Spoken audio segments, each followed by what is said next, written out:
Students, आप सभी का हमारे चैनल पर स्वागत है। तो स्टूडेंट्स, मैं आपको इस वीडियो के अंदर सेल बायोलॉजी का एक टॉपिक है राइबोसोम्स, तो उसके बारे में कुछ बताने वाला हूं जो नीट के पॉइंट ऑफ व्यू से इम्पोर्टेंट है तथा यहां से मिनिमम एक क्वेश्चन हर बार पूछा ही जाता है। तो शुरू करते हैं हम राइबोसोम्स। तो सर्वप्रथम राइबोसोम्स के बारे में पढ़ेंगे कि राइबोसोम्स की जो थी वो खोज किसने की थी, राइबोसोम्स को डिस्कवर किसने किया था। तो राइबोसोम्स के खोज के बारे में अगर हम बात करते हैं तो राइबोसोम्स की खोज किसने की थी, तो राइबोसोम्स की खोज की थी जॉर्ज पेलेट नामक एक वैज्ञानिक थे, उन्होंने की थी 1953 के अंदर।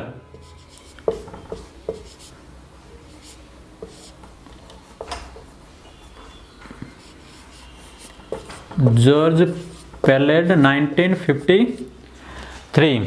तो उसके बाद हम बात करते हैं कि जो जॉर्ज पेलेट ने इसकी राइबोसोम्स की खोज की थी, तो राइबोसोम्स को इस वजह से क्या बोलते हैं, पेलेट पार्टिकल भी कहा जाता है। राइबोसोम्स जो क्या होती है, कणमय संरचना होती है, छोटे छोटे ग्रेन्यूल्स लाइक स्ट्रक्चर होती है। तो इसे हम और क्या बोल सकते हैं, इसे हम पेलेट पार्टिकल भी कहते हैं। पेलेट पार्टिकल क्यों कहते हैं, क्योंकि इसकी खोज किसने की थी, जॉर्ज पेलेट ने की थी, इस कारण इसको हम क्या बोलते हैं, पेलेट पार्टिकल भी कहते हैं। अब हम बात करते हैं इसकी साइज के बारे में। तो इसका साइज क्या होता है, ये छोटे छोटे क्या होते हैं, कण होते हैं या फिर ग्रेन्यूल लाइक स्ट्रक्चर होती है। तो इस कारण इसकी जो संरचना होती है वो भी बहुत कम होती है। तो कितनी हो जाएगी हमारी, वो होगी 15 to 20 नैनोमीटर। 15 to 20 नैनोमीटर इसकी क्या हो गई है, साइज हो गई। तो उसके बाद हम बात करते हैं राइबोसोम्स के बारे में। तो जितने भी सेल ऑर्गेनेली होते हैं तो उसके ऊपर क्या होती है, कोई कोशिकांग पाया जाता है उसके ऊपर, और ये लेकिन इसके अंदर क्या है, कोशिकांग जो होते हैं उसके ऊपर झिल्ली पाई जाती है। लेकिन राइबोसोम्स जो है, राइबोसोम्स के ऊपर कोई भी झिल्ली नहीं पाई जाती है, इसलिए इसको हम क्या बोलते हैं, मेम्ब्रेन लेस ऑर्गेनेली बोलते हैं। तो ये ऐसा कोशिकांग है जिसके ऊपर झिल्ली नहीं पाई जाती है। तो इसका जो सर्वप्रथम फर्स्ट जो इसका लक्षण है वो क्या है, membrane less organelle. Membrane less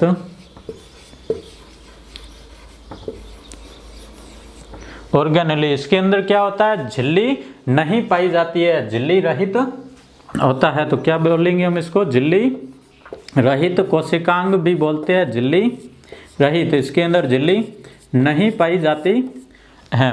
और फिर हम बात करते हैं जो राइबोसोम्स जो होते हैं, राइबोसोम्स किसके अंदर पाए जाते हैं, प्रोकैरियोट्स के अंदर पाए जाते हैं या फिर यूकैरियोट्स के अंदर पाए जाते हैं। तो राइबोसोम्स जो होते हैं वो बेसिकली प्रोकैरियोट्स के अंदर भी पाए जाते हैं और यूकैरियोट्स दोनों के अंदर पाए जाते हैं। तो जो राइबोसोम्स जो होते हैं वो प्रोकैरियोट और यूकैरियोटिक दोनों के अंदर पाए जाते हैं। तो राइबोसोम्स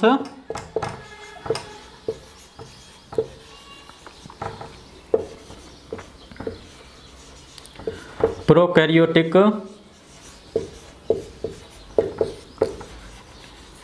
एंड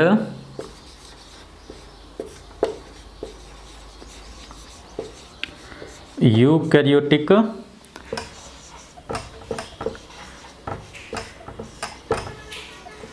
दोनों में उपस्थित। तो ये प्रोकैरियोट के अंदर भी पाए जाएंगे और यूकैरियोट्स के अंदर भी उपस्थित होते हैं।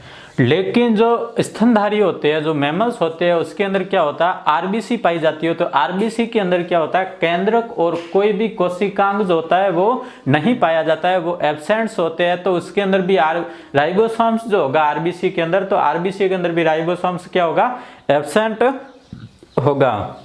तो जो नोट करके ये इंपॉर्टेंट लिखना है कि राइबोसोम्स सीधा सीधा नीट के एग्जाम्स के अंदर या फिर जहाँ पे भी पेपर होते हैं वहाँ पे पूछा जाता है कि जो आरबीसी के अंदर राइबोसोम्स किसमें अनुपस्थित है। तो उसके अंदर ऑप्शन होता है आरबीसी। तो आरबीसी के अंदर क्या होता है, जो मैमल्स होती है, मैमल्स की आरबीसी में केंद्रक और कोई भी ऑर्गेनेल्स नहीं पाए जाते हैं। तो इस कारण राइबोसोम्स भी वहाँ पे क्या होगा, अनुपस्थित।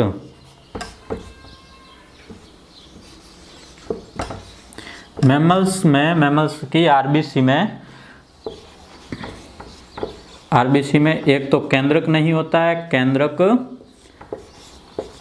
तथा कोशिकांग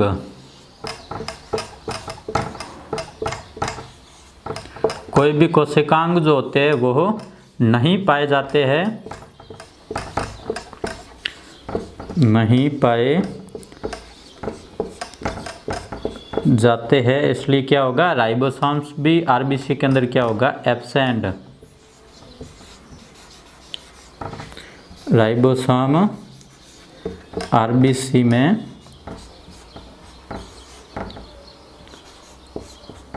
एब्सेंट। तो राइबोसोम्स की जो खोज है वो पेलेट ने की थी। इसका साइज जो होता है वो 15 से 20 नैनोमीटर होता है। राइबोसोम को झिल्ली रहित कोशिकांग भी कहते हैं। राइबोसोम प्रोकैरियोटिक और यूकैरियोटिक दोनों के अंदर पाया जाता है। राइबोसोम्स जो होता है वो आरबीसी के अंदर अनुपस्थित होता है। और राइबोसोम्स को हम क्या बोलते हैं, सेल ऑर्गेनेली ऑर्गन्स भी बोलते हैं। इसको कोशिकांग के भीतर कोशिकांग भी बोलते हैं, क्योंकि ये जो रफ एंडोप्लाज्मिक रेटिकुलम है उसके ऊपर पाया जाता है।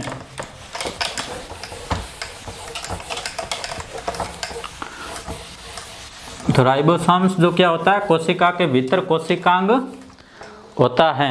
Organelle with in organelle.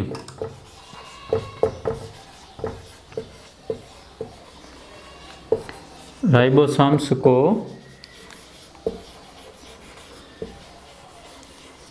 Organelle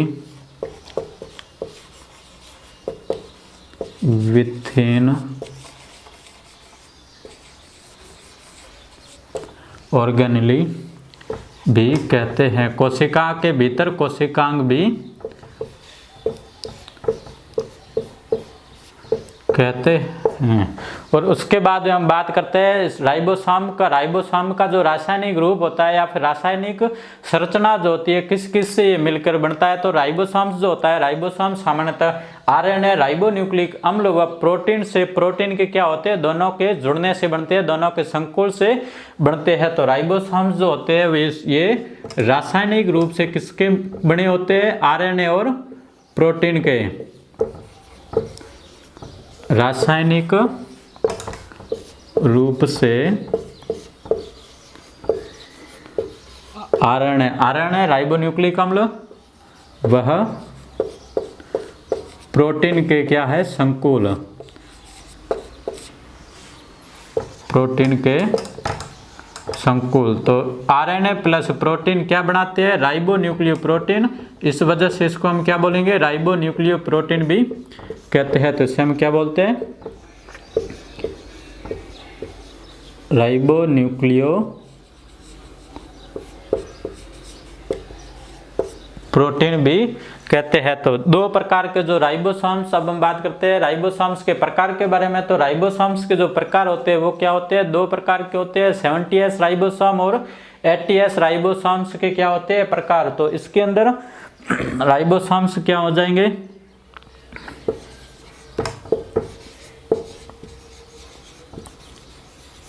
ribosome तो क्या हो गए, एक तो हो गया 70S, दूसरा हो गया 80S। तो इसके अंदर जो ये S है, S क्या है, ये है स्वेद वर्ग इकाई, स्वेद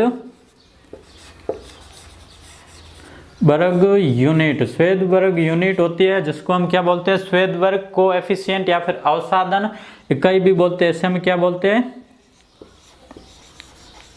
स्वेद वर्ग कोएफिशिएंट अवसादन इकाई भी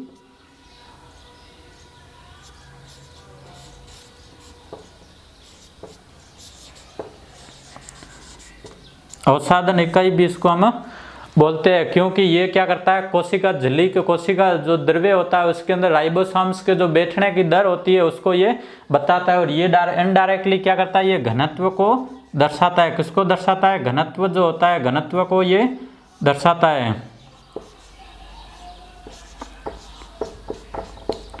तो फिर हम बात करते हैं 70S राइबोसोम और 80S राइबोसोम। तो 70S राइबोसोम जो होता है वो बनता है 50S प्लस 30S राइबोसोम्स थे, और ये 80S बनता है हमारे 60S प्लस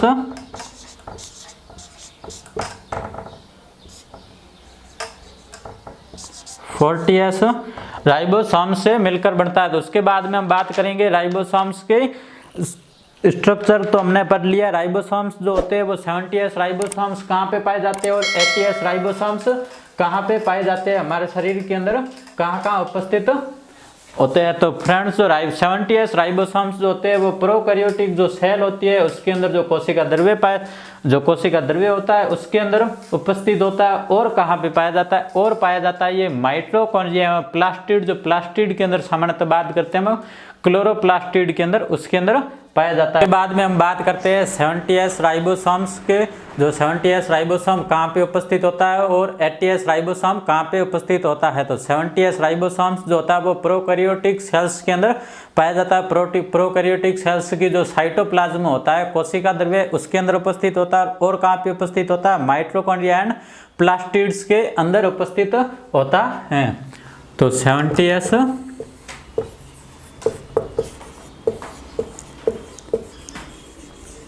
राइबोसोम्स ये कहाँ पे होता है? ये होता है प्रोकैरियोटिक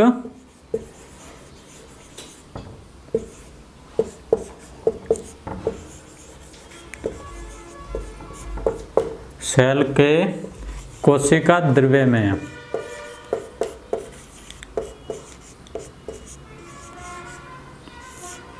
कोशिका द्रव्य में। और कहाँ पे उपस्थित होता है? और उपस्थित होता है ये माइटोकॉन्ड्रिया और प्लास्टिड के अंदर पाया जाता है। तो जो माइटोकॉन्ड्रिया होता है और प्लास्टिड के अंदर क्या होता है? 70s राइबोसोम होता है। तो ये क्या है? इंपॉर्टेंट है, एग्जाम्स के अंदर डायरेक्ट पूछा जाता है कि 70s राइबोसोम्स किसके अंदर उपस्थित होता है। तो आपको अगर ऑप्शन में दिया हो माइटोकॉन्ड्रिया और प्लास्टिड दिया हुआ तो आपको वो ऑप्शन करना है। तो बाद में मैं आपको इस चैनल पे क्वेश्चंस की प्रैक्टिस भी कराऊंगा और बताऊंगा कि नीट में कैसे कैसे क्वेश्चन भी पूछे जाते हैं। तो प्लास्टिड के अंदर क्या होगा? ये प्रेजेंट होगा या फिर इसको हम क्या बोलते हैं? उपस्थित होता है। और फ्रेंड्स जो 80s जो राइबोसोम्स जो होता है, 70s तो किसके अंदर है? प्रोकैरियोटिक कोशिकाओं के अंदर है। लेकिन जो 80s राइबोसोम है वो किसके अंदर है? वो है यूकैरियोटिक कोशिकाओं के कोशिका द्रव्य के अंदर। और दूसरा कहाँ पे होता है? वो दूसरा होता है रफ एंडोप्लाज्मिक रेटिकुलम जो होता है, खुरदरी अंतर्पर्दवी जालिका जो होती है उसके ऊपर ये पाया जाता है। तो 80s राइबोसोम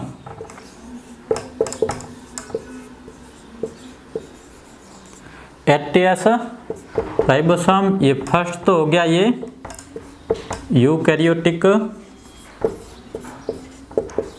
जो यूकैरियोटिक सेल्स होती है उसके क्या होगा? कोशिका द्रव्य में।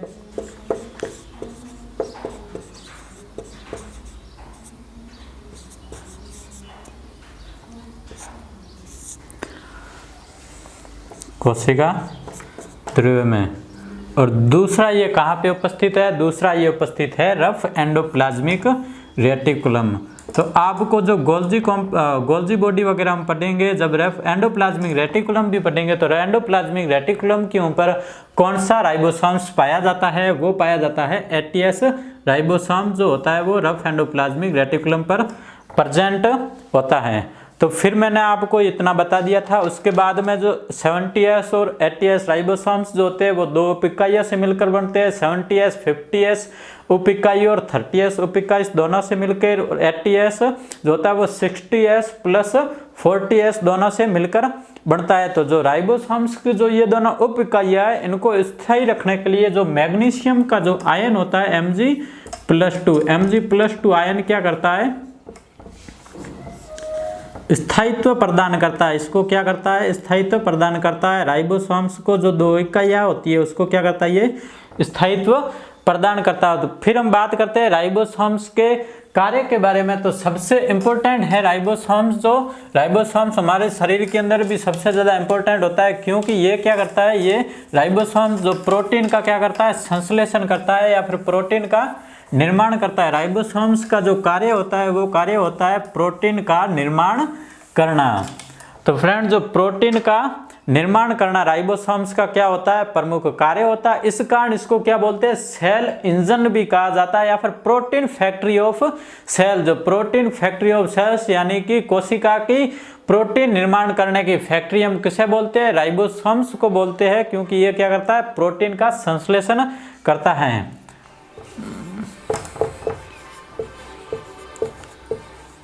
तो राइबोसोम्स का कार्य, तो कार्य क्या होता है इसका, प्रोटीन संश्लेषण, जिसे हम बोलते हैं प्रोटीन सिंथेसिस, प्रोटीन संश्लेषण। और दूसरा जो ये राइबोसोम्स जो होते हैं प्रोटीन संश्लेषण करते हैं, और इस कारण इसको हम सेल इंजन्स भी बोलते हैं, या फिर कोशिका की फैक्ट्री भी कहा जाता है, प्रोटीन की फैक्ट्री भी कहा जाता है, सेल इंजन। और दूसरा हम इसको बोलते हैं प्रोटीन फैक्ट्री ऑफ सेल। तो आपको सीधा एग्जाम्स के अंदर छोटा क्वेश्चन पूछ लिया कि प्रोटीन फैक्ट्री ऑफ सेल्स किसे कहते हैं, तो वो किसे बोलते हैं, राइबोसोम्स को बोलते हैं, क्योंकि वो क्या करता है, राइबोसोम्स प्रोटीन का निर्माण कर रहा है, प्रोटीन फैक्ट्री ऑफ सेल्स भी कहते हैं। उसके बाद में एक और इम्पोर्टेंट शब्द आता है, राइबोसोम से भी रिलेटेड है वो शब्द, तो वो शब्द है हमारा पॉलीसोम, इर्गोसोम या फिर पॉलीराइबोसोम। तो ये शब्द क्या होता है, आपको एग्जाम्स के अंदर पूछा जाता है डायरेक्ट कि पॉलीसोम क्या है, या फिर पॉलीराइबोसोम क्या है, या फिर इर्गोसोम्स, अगर कहीं पे भी ये लिखा आए तो इसका मतलब पॉलीसोम और इर्गोसोम। तो फ्रेंड्स जो डीएनए होता है वो डीएनए क्या करता है, डीएनए से मैसेंजर आरएनए बनता है, और मैसेंजर आरएनए क्या करता है, प्रोटीन का निर्माण करता है। जब मैसेंजर आरएनए जो होता है उसके अंदर जो राइबोसोम अगर जुड़ जाता है उसके साथ में, तो राइबोसोम जो कई राइबोसोम्स जो होते हैं एमआरएनए के साथ में जुड़ जाते हैं, तो वो जुड़ने के बाद में क्या बनाते हैं, वो पॉलीसोम का निर्माण करते हैं।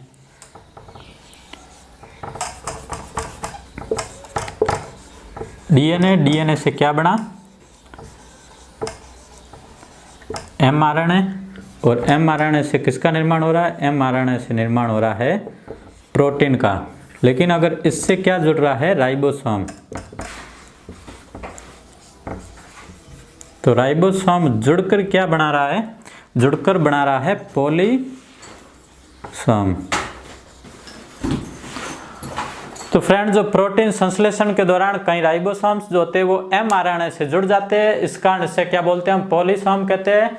तो आज के वीडियो में इतना ही। तो ऐसे ही वीडियो देखने के लिए हमारे चैनल को सब्सक्राइब करें, और आपको उम्मीद करता हूं कि ये वीडियो पसंद आया होगा, तो इस वीडियो को अपने फ्रेंड्स के साथ शेयर करें तथा इस चैनल को सब्सक्राइब करें, तथा कमेंट करके आप बताएं कि आपको अगर कुछ भी समझ में नहीं आया हो या फिर कोई भी डाउट हो आपका, तो आप मेरे को कमेंट करके पूछ सकते हो। Thank you student.